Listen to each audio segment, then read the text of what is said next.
കേരളത്തിലെ നെൽകർഷകരുടെ അധ്വാനം മറയാക്കി രാഷ്ട്രീയ നാടകം കളിക്കാൻ ബി.ജെ.പി. വീണ്ടും രംഗത്തെത്തിയിരിക്കുകയാണ്. കർഷകർക്ക് സംസ്ഥാന സർക്കാർ വർഷങ്ങളായി നൽകുന്ന അധിക ബോണസ് നിർത്തലാക്കണമെന്നാവശ്യപ്പെട്ട് കേന്ദ്ര ധനകാര്യ വകുപ്പ് കത്തയച്ചിരിക്കുകയാണ്.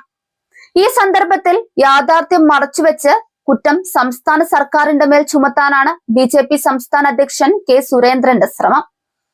കർഷകർക്ക് നൽകുന്ന അധിക ബോണസ് നിർത്തലാക്കണമെന്ന കേന്ദ്ര സർക്കാരിന്റെ ആവശ്യത്തിലാണ് കള്ളപ്രചാരണവുമായി ബി.ജെ.പി. നേതാക്കൾ എത്തിയത്. സംസ്ഥാന സർക്കാരാണ് കർഷകർക്ക് പണം അനുവദിക്കാത്തതെന്നാണ് കെ സുരേന്ദ്രന്റെ വാദം.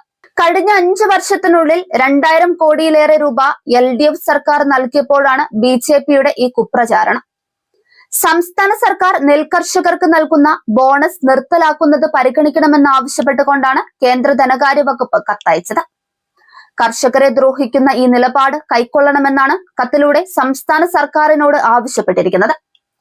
ആവശ്യത്തെക്കാൾ കൂടുതൽ നെല്ല് സംഭരണം നടക്കുന്നുണ്ടെന്നും ഇത് പൊതുഖജനാവിന് ഭാരമായി മാറുന്നുവെന്ന വിചിത്രമായ ന്യായവും കേന്ദ്ര സർക്കാർ ഉയർത്തുന്നുണ്ട്.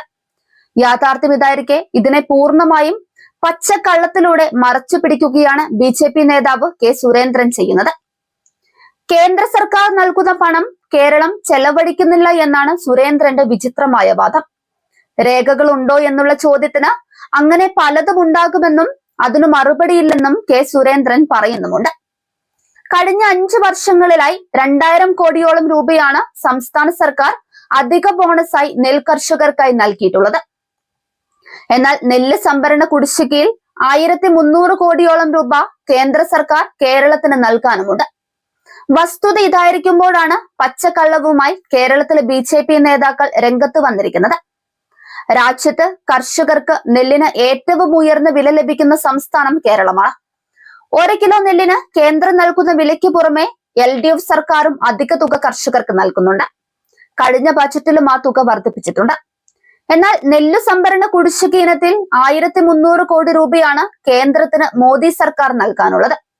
കേന്ദ്രം നൽകാനുള്ള തുക കൂടി ചേർത്താണ് നിലവിൽ സംസ്ഥാന സർക്കാർ കർഷകർക്ക് തുക അനുവദിക്കുന്നത്. എന്നാൽ കേരളം സ്വീകരിക്കുന്ന കർഷക സൗഹൃദ നിലപാടുകളെ തകിടം മറിക്കാനാണ് കേന്ദ്രത്തിന്റെ ശ്രമം. കർഷകർക്ക് ലഭിക്കേണ്ട 1300 കോടി രൂപ തടഞ്ഞു വെക്കുക വഴി കേരളത്തിന്റെ കാർഷിക മേഖലയെ തകർക്കുക എന്നതാണ് കേന്ദ്ര സർക്കാർ ലക്ഷ്യം വെക്കുന്നത്. കോർപ്പറേറ്റുകളെ സഹായിക്കാനാണ് കേന്ദ്രത്തിന്റെ നടപടികളെന്നും കൃഷിമന്ത്രി പി പ്രസാദ് കുറ്റപ്പെടുത്തുന്നുണ്ട്. കേന്ദ്രത്തിലെ ബി.ജെ.പി. സർക്കാർ സാമ്പത്തികമായി ഞെരുക്കുമ്പോഴും കർഷകരെ ചേർത്തു നിർത്തി മുന്നോട്ടു പോവുകയാണ് സംസ്ഥാന സർക്കാർ ചെയ്യുന്നത്.